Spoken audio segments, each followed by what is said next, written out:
The gavel slammed down like a gunshot. Guilty. The word crashed into me, shattering everything I thought I knew about justice. The courtroom blurred through my tears as the judge's voice droned on, numbers floating in the air. 15 years, no parole. My legs buckled. How could this be happening? 20 minutes ago I was still clinging to hope, to the belief that truth would prevail. Now I watched my life disintegrate before my eyes. The bailiff's cold handcuffs bit into my wrists as my attorney whispered empty promises about appeals. Across the room, Detective Ramirez's eyes met mine briefly, a flash of something, not triumph, but relief, crossing his face before he looked away. My mother's wails echoed behind me as they led me out, but all I could focus on was the district attorney's slight nod to someone in the back row, a man I'd never seen before. What I didn't know then was that my conviction had been decided long before I ever set foot in that courtroom. Before my name became synonymous with a crime I didn't commit, I was just Marcus Delgado, a 28-year-old physical therapist at Mercy General Hospital.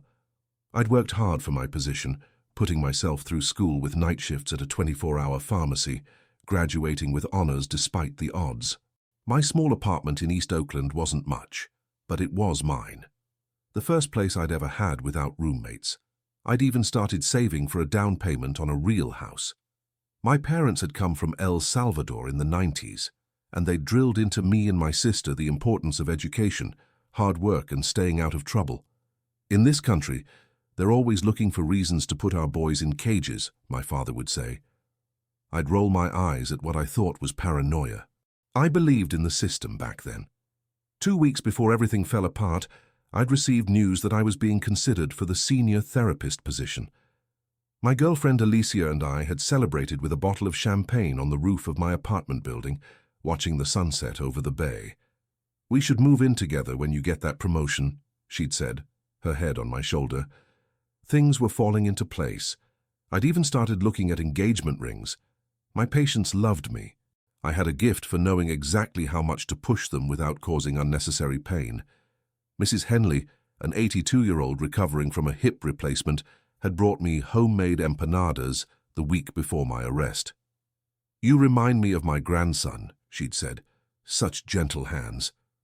There were moments, of course, when I felt the weight of other people's assumptions, like when security would follow me around department stores, or when patients occasionally requested someone else when they saw me, a Latino man with tattoos peeking out from under my scrubs. My tattoos were nothing sinister. One was my graduation date, another my mother's name, but I'd learned to wear long sleeves at work to make others comfortable. That was just life in America when you looked like me.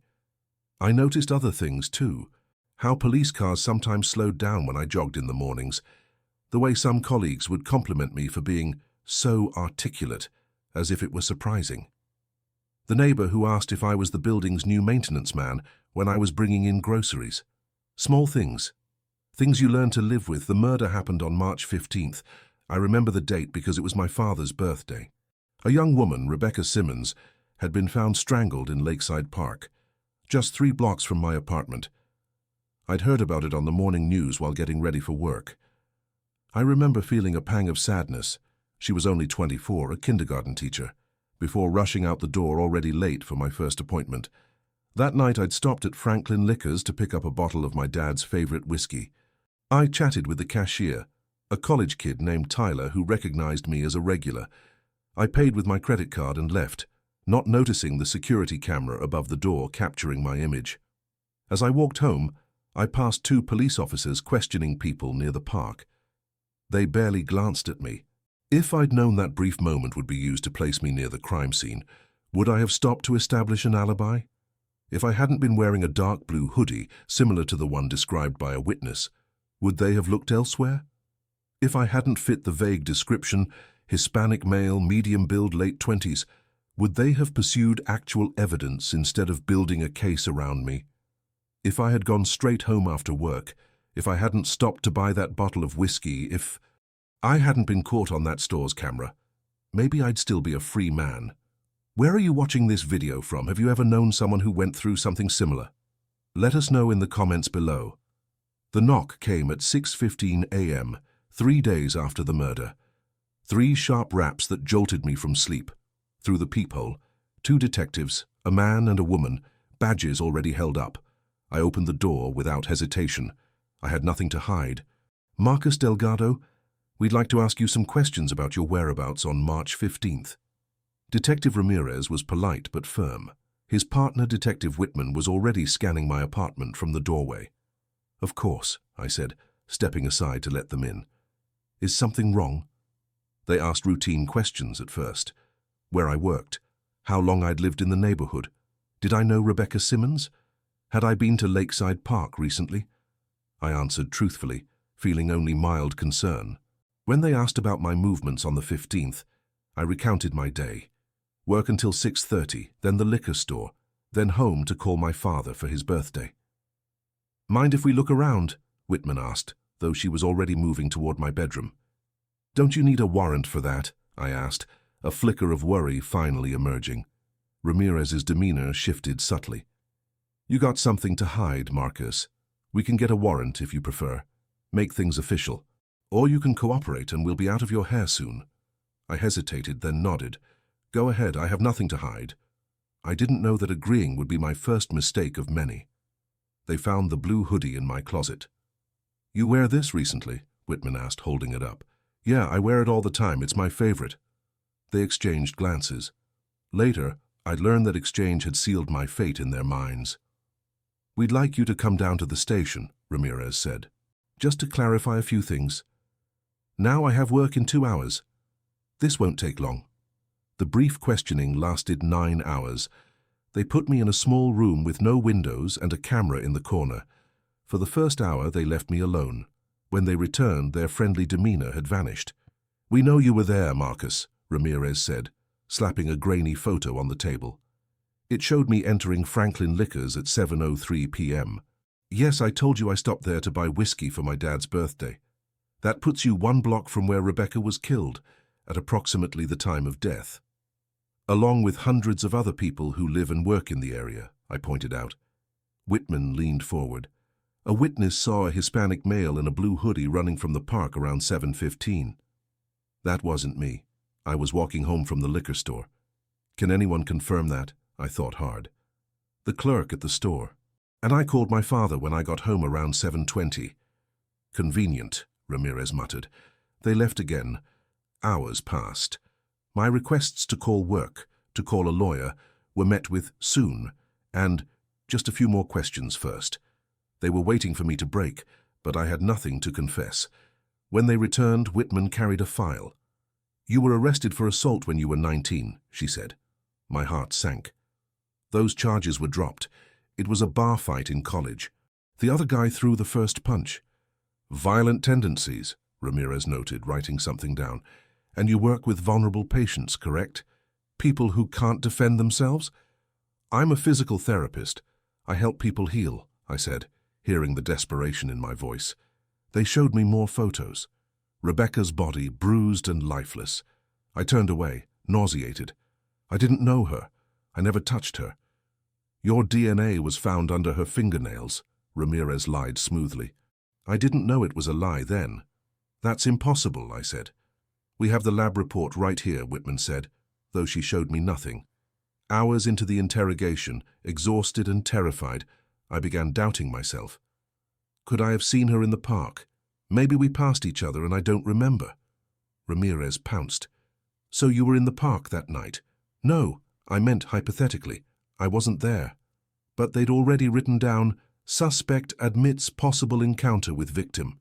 Later I learned about their other tactics, how they'd shown my photo to the witness, an elderly man with poor vision who'd initially described someone much taller than me, how they'd pressured Tyler, the liquor store clerk, suggesting I'd left the store agitated, when his initial statement mentioned nothing of the sort, how they'd fixated on me after learning I lived near the park and fit the vague physical description, building a case backward from their conclusion. The DNA evidence never materialized. Instead, they found a single blue thread on Rebecca's jacket that matched my hoodie, a mass-produced item sold in thousands of stores nationwide. They found partial fingerprints at the scene that were consistent with mine but not definitive. They discovered Rebecca had once been referred to physical therapy at Mercy General, creating a tenuous connection, though she'd never been my patient. I was formally arrested that evening. The local news ran my mugshot alongside Rebecca's smiling graduation photo. Suspect arrested in Parkside killing flashed across screens throughout Oakland. My life, as I knew it, was over. My court-appointed attorney, Mr. Jenkins, had bloodshot eyes and a perpetual coffee stain on his tie. He carried a stack of files to our first meeting and had to check the tab on mine to remember my name. He had 47 active cases. "They don't have much," he admitted, flipping through the file. "But juries like physical evidence, even weak physical evidence. The thread, the fingerprints, it's circumstantial, but it tells a story." "A false story," I insisted. He barely looked up. "Character witnesses? Anyone who can vouch for you?" I listed names, colleagues, patients, friends. He wrote them down but didn't seem hopeful. "The prosecution has a forensic expert who'll testify the thread could only have come from direct contact during the struggle." "That's ridiculous. How many blue hoodies exist in Oakland alone?" Jenkins sighed. "Look, Marcus, I'll be straight with you. The DA is pushing this hard. It's an election year and Rebecca was white, pretty, a teacher. He trailed off. "Mexican?" I offered coldly. "I was going to say without an alibi," he replied, though we both knew better. The preliminary hearing was a farce. The prosecution presented their evidence with flourish, while Jenkins barely objected. The DNA they'd initially claimed to have was never mentioned again. Instead, they focused on the circumstantial: my proximity to the crime scene, the blue thread, my previous arrest record, a pattern of behavior constructed from nothing. The media coverage grew worse. "Predator therapist targeted young teacher," read one headline. "My hospital suspended me pending investigation, but their HR director wouldn't return my calls." Alicia visited once, crying behind the glass, saying she believed me but couldn't handle the stress. The threatening calls she'd received, the reporters camped outside her apartment. I never saw her again. My parents mortgaged their home to hire a private investigator who discovered something Jenkins had missed. Another woman had been attacked in a similar manner 2 weeks before Rebecca's murder, but had escaped. Her description of her attacker, a white man with a distinctive scar on his cheek, had been buried in supplementary reports. When Jenkins tried to introduce this, the judge ruled it irrelevant. The final blow came when a jailhouse informant claimed I'd confessed to the murder during a moment of weakness. It was a complete fabrication. I'd never even spoken to the man, but he received a reduced sentence for his testimony. I watched helplessly as the case against me solidified, constructed from half-truths, assumptions, and outright lies. The detectives had decided I was guilty from the start, and everything, from the evidence they collected to the witnesses they interviewed, was filtered through that assumption. When facts didn't fit their narrative, they were discarded or manipulated until they did. As the day of my arraignment approached, I realized with crushing clarity that I was merely a prop in someone else's story, a convenient villain who checked all the right boxes. The fact that I was innocent had become the least relevant detail of all. If this story is impacting you, leave a like right now. It helps our channel reach more people who need to know these realities of the judicial system. The courtroom felt smaller than I'd imagined, the ceiling lower, the walls closer. I sat beside Jenkins in a county-issued orange jumpsuit, my wrists and ankles chained. The metal dug into my skin, leaving marks that would take days to fade, a physical reminder of my new reality. Behind me sat my parents and sister, their faces drawn with worry. Across the aisle, Rebecca's family, her parents, her younger brother, an older woman who might have been her grandmother.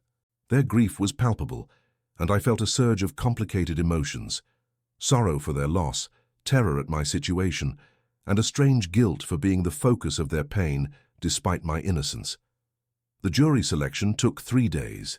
Of the 50 potential jurors, only 4 were Latino, and 2 were dismissed for scheduling conflicts. The final jury consisted of 10 white jurors, 1 Asian American woman, and 1 elderly black man.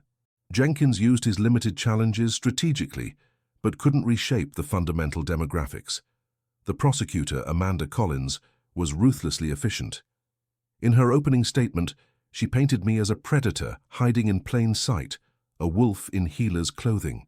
"The evidence will show," she declared, pointing at me dramatically, that Marcus Delgado exploited his knowledge of human anatomy to silence Rebecca Simmons quickly and efficiently, ending her promising young life because she had the misfortune of crossing his path. Jenkins' opening was tepid by comparison, focusing on reasonable doubt rather than asserting my innocence outright. The prosecution's case unfolded methodically. The medical examiner testified that Rebecca had been strangled from behind with significant force, suggesting her attacker had knowledge of pressure points and anatomical vulnerabilities. Collins repeatedly emphasized my training as a physical therapist. The liquor store clerk, Tyler, had changed his story significantly. Where he'd initially told police I seemed normal, he now claimed I'd appeared agitated and checked my watch repeatedly. Under cross-examination, he admitted detectives had asked if I seemed nervous or in a hurry multiple times during his interview. The elderly witness who'd seen someone fleeing the park now identified me with certainty, though he'd initially described someone 6 inches taller. When Jenkins pointed this out, Collins countered that fear and poor lighting could account for the discrepancy. The most damaging testimony came from Dr. Evan Porter, the prosecution's forensic expert. With confident authority, he declared that the blue thread found on Rebecca's jacket shared distinctive characteristics with the defendant's hoodie, consistent with forceful contact during a struggle. Jenkins tried to establish that thousands of identical hoodies had been manufactured, but Porter dismissed this, insisting the transfer pattern was unique. As Porter testified, I noticed several jurors nodding. They wanted certainty in a case built on ambiguity, and Porter offered it with charismatic conviction. Our own expert witness, hastily found and barely prepared, seemed hesitant by comparison. The jury clearly found him less credible. Perhaps the most surreal moment came when a former patient of mine testified for the prosecution. Mrs. Daniels, a woman I'd treated for 6 weeks after her stroke, claimed I'd made her uncomfortable with my intense staring. I barely remembered her, but her testimony planted seeds of doubt about my character. The prosecution presented a timeline suggesting I'd left the liquor store, entered the park, encountered Rebecca, killed her, and returned home in time to call my father at 7:20 p.m. The timing was technically possible, but would have required split-second precision. When Jenkins pointed this out, Collins simply replied, "Murderers are often hyper-focused during their crimes." Throughout the trial, media coverage remained relentlessly biased. Local news showed Rebecca's cheerful teaching videos alongside my mugshot. They described her as beloved and angelic, while referring to me as the suspect or alleged killer. One reporter constantly mentioned my prior arrest record, without clarifying the charges had been dropped. The coverage followed clear patterns. When white defendants were on trial, news outlets used yearbook photos and emphasized their promising futures. For me, they used my most menacing-looking mugshot and highlighted that I lived alone and kept to myself, as if my introversion were evidence of malice. My alibi, the phone call to my father, was undermined when phone records showed it lasted only 3 minutes. Plenty of time to dispose of evidence and compose himself, Collins suggested. The fact that most birthday calls to my father were brief went unmentioned. The jailhouse informant, Kevin Russo, delivered his rehearsed lines perfectly. "He told me he didn't mean to kill her," Russo claimed, "said she saw something she shouldn't have, and he panicked." When Jenkins questioned Russo about the 20 years shaved off his sentence in exchange for his testimony, Collins objected, and the judge sustained. Our strongest moment came when Jenkins presented evidence of the similar attack 2 weeks earlier. The victim, Sandra Miller, testified that her attacker was definitely white with a distinctive scar. Nothing like me. But Collins expertly diverted the jury's attention, suggesting these were completely unrelated crimes, and that our defense was desperately grasping at straws. I testified in my own defense against Jenkins's advice. I had to tell my truth, to look the jurors in the eyes. For 3 hours I maintained my innocence, explained my movements that night, and answered Collins' increasingly hostile questions, but I saw the doubt in their eyes. To them, I was already guilty. The deliberation took just 7 hours. When the jury filed back in, none of them would look at me. I felt my stomach drop. On the charge of murder in the first degree, we find the defendant, Marcus Delgado, guilty. The words hit me like physical blows. My mother's wail cut through the courtroom. Rebecca's family embraced, sobbing with relief. I sat frozen, unable to process what was happening. At the sentencing hearing 2 weeks later, the judge, a man who'd spoken fewer than 20 sentences throughout the entire trial, finally found his voice. "Mr. Delgado, your crime demonstrates a shocking disregard for human life. This court sentences you to 15 years to life in state prison. 15 years, 5,475 days for a crime I didn't commit. 3 months earlier, I'd been a respected physical therapist with dreams of marriage and home ownership. Now, in the eyes of the world, I was just prisoner for 647891, condemned to spend the next decade and a half behind bars for a crime I never committed. If this story is touching your heart, hit like right now. This helps our channel reach more people. Don't miss the continuation of this impactful story. Subscribe to the channel and turn on notifications to be notified about the next episodes in this series about failures in the justice system. Processing into San Quentin was a systematic erasure of identity. Strip, squat, cough, submit to delousing spray, surrender civilian clothes, accept state-issued uniform, become a number. Keep your head down and your mouth shut, a guard advised as he led me to my cell. First week's the most dangerous. He wasn't wrong. 3 days in, a heavily tattooed inmate cornered me in the shower. "Heard you killed a pretty white teacher," he said, pressing a homemade blade to my ribs. "We don't like cholos who hurt women." Only the intervention of an older prisoner prevented what might have been my death. That older prisoner, Manuel, became my reluctant protector. "I don't care if you did it," he told me, "but if you want to survive, you need to pick a side." He explained the unwritten rules. Prisons in California were informally segregated by race. As a Latino, I would eat, exercise, and associate primarily with other Latinos. Crossing these invisible boundaries could be fatal. I learned prison vocabulary quickly. Guards were cops. A cell was a house. Protective custody was PC. Someone who informed was a snitch and wouldn't last long. The most dangerous inmates weren't the murderers, but the unpredictable ones. Those with severe mental illness who should have been in treatment facilities instead of cells. My first visit from my parents came 3 weeks after my arrival. My mother had aged years in a month. My father, once proud and outspoken, sat silent, broken. They'd spent their retirement savings on my defense and were now selling their home to move into a small apartment. My sister had lost her job after her employer discovered our connection. Too much negative attention. "We'll never stop fighting for you," my mother promised, her hand pressed against the glass separating us. I nodded, not trusting myself to speak. Alicia never visited. 3 months after my conviction, I received a letter. She was moving to Chicago, changing her name, starting over. "I believe you're innocent," she wrote, "but I can't put my life on hold for 15 years. Her engagement announcement appeared in the newspaper 6 months later. Prison days blurred together, marked by the same routines. Wake at 5:30 a.m., breakfast at 6:15, work assignment from 7:30 to 11:30. I was assigned to the laundry, sorting through other men's soiled clothes for 8 cents an hour. Lunch, yard time, dinner, lockdown. Lights out. I witnessed violence regularly, brutal fights over perceived disrespect, contraband, or debts. Guards often let these play out before intervening. Once I watched a man get stabbed 17 times over a pack of cigarettes. He survived, but his face would never be the same. The health care was abysmal. Men with serious medical conditions waited months for treatment. A diabetic in my block lost his foot because his insulin was routinely delayed. Mental health services consisted largely of sedatives rather than therapy.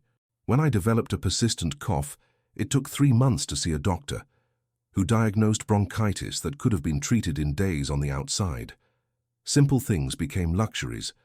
A phone call home cost nearly a day's wages. Commissary items, soap, toothpaste, decent food, were marked up 300%. My parents sent what money they could, but it was never enough. During my second year, I was placed in solitary confinement for insubordination after questioning a guard's order. 30 days in a 6 by 9-foot cell, with 1 hour outside every 48 hours. The isolation was psychological torture. Some men screamed continuously, others went mute. I survived by reciting every bone, muscle, and nerve in the human body from memory, over and over.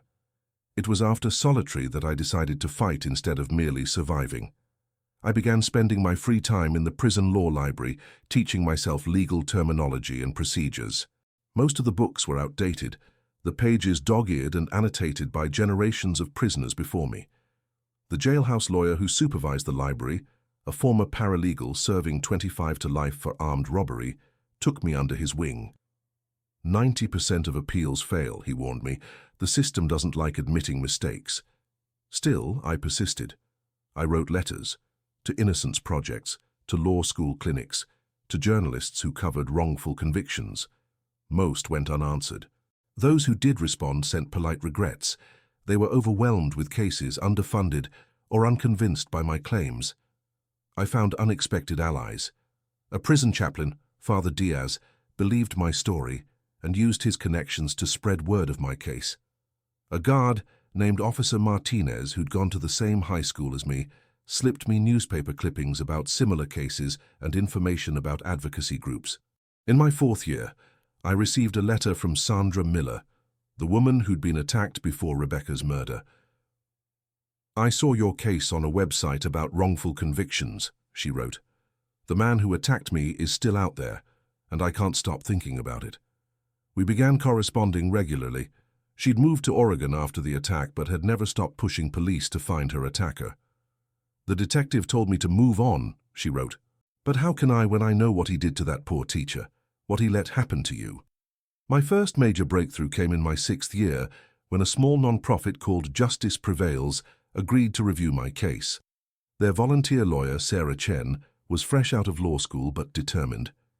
"The physical evidence is weaker than I expected," she told me during her first visit. "The thread analysis wouldn't stand up to today's standards."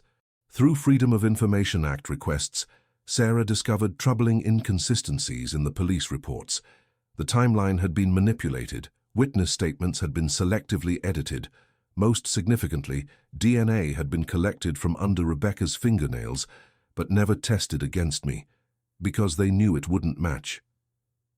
Sarah also found something else: 3 other attacks in neighboring counties with nearly identical methods, all occurring after my incarceration. All the victims described a white male attacker with a facial scar. "This could be grounds for a new trial," Sarah said, her eyes bright with possibility. "But we need more. We need to identify the real killer." The search intensified. Sandra joined forces with Sarah, reviewing old evidence, pressuring her former detectives.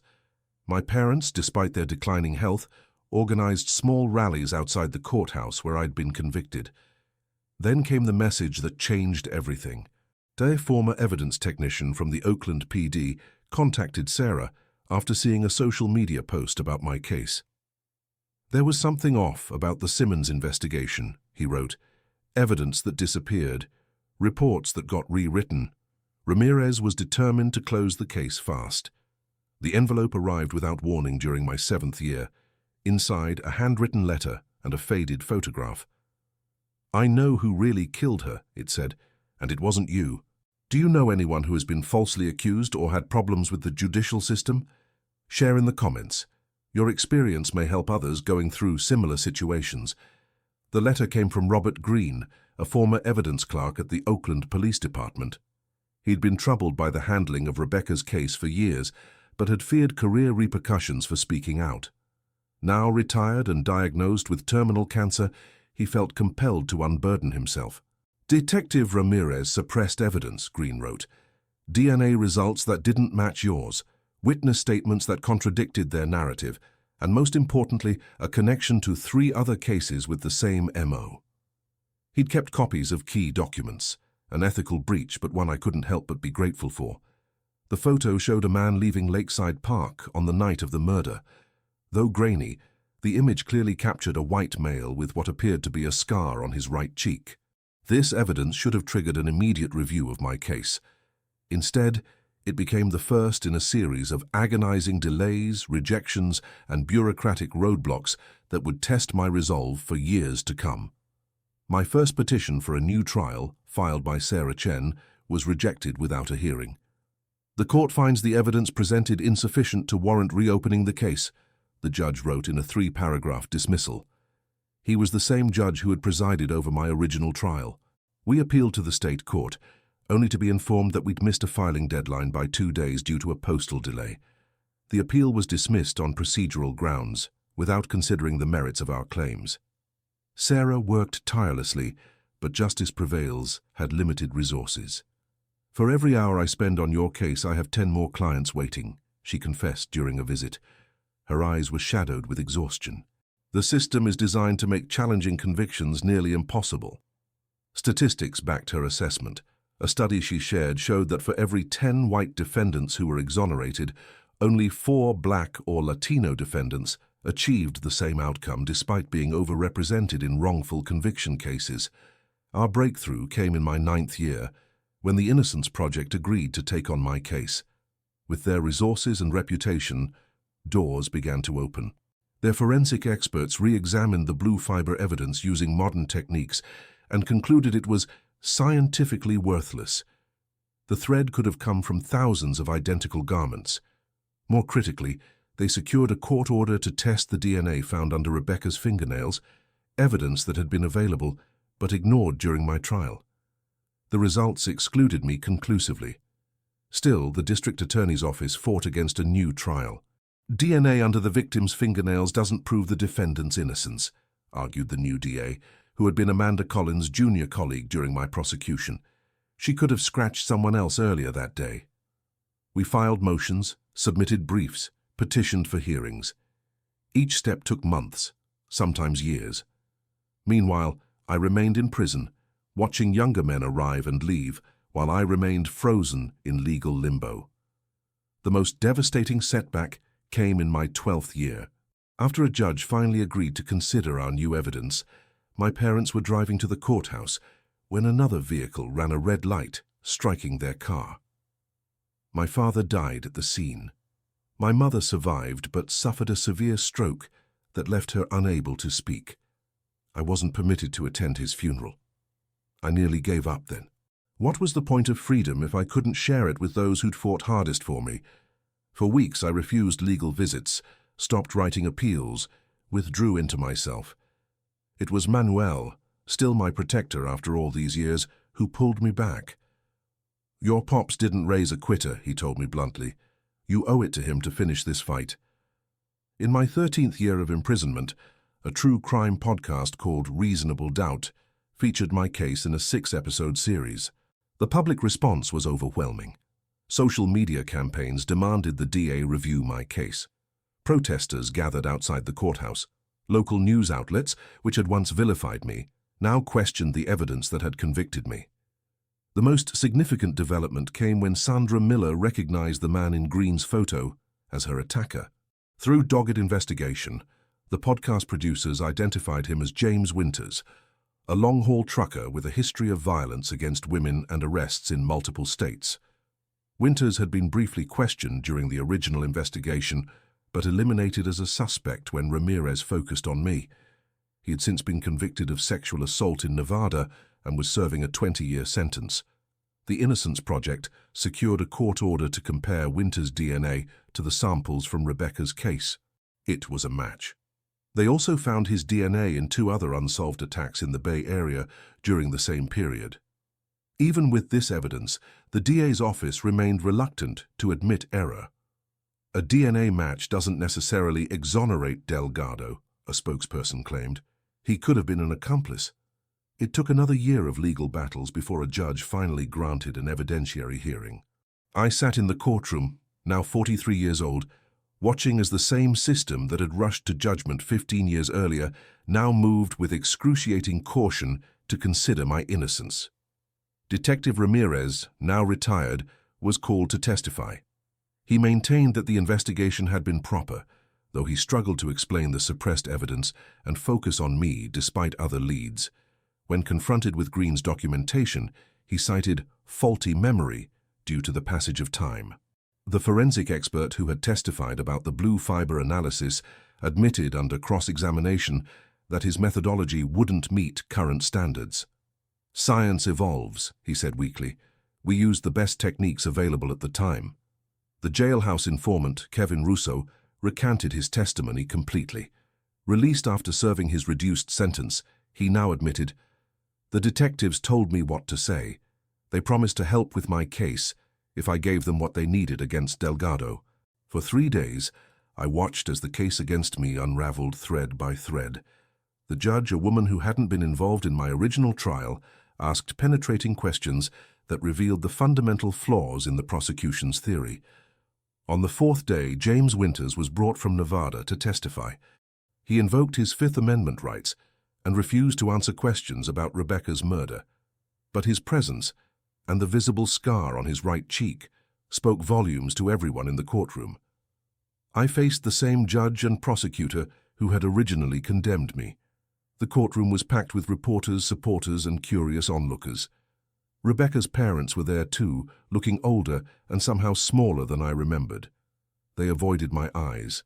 The judge spoke for nearly an hour, reviewing the new evidence, the procedural failures, the rush to judgment. "The justice system is not infallible," she concluded.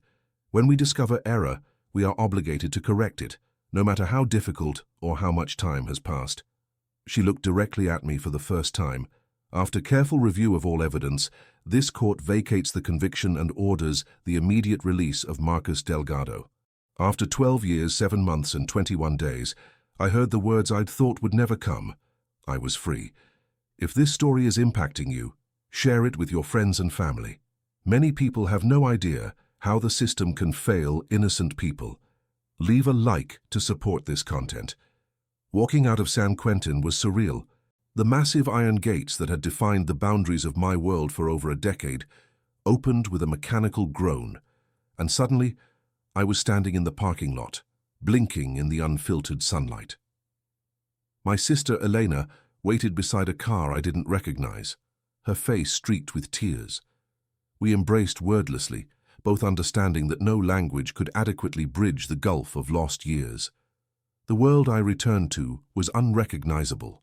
Smartphones, social media, streaming services, technologies that had been in their infancy when I was convicted, had transformed society. Cars looked different. Fashion had changed. Even the skyline of Oakland had new buildings I didn't recognize. The practical challenges began immediately. I had no ID, no credit history, no employment record for the past 13 years. My physical therapy license had long since expired, and the recertification process would require education updates I couldn't afford. My social security number existed, but to the system I was a ghost, a person with a 13-year gap in existence. Finding housing proved nearly impossible. Landlords required employment history, credit checks, and references, none of which I had. Despite my exoneration, applications still asked about criminal history, and the explanations I provided raised red flags. Elena offered her couch temporarily, but her one-bedroom apartment couldn't accommodate both of us long-term. Employment presented similar barriers. Most applications included background check authorization forms.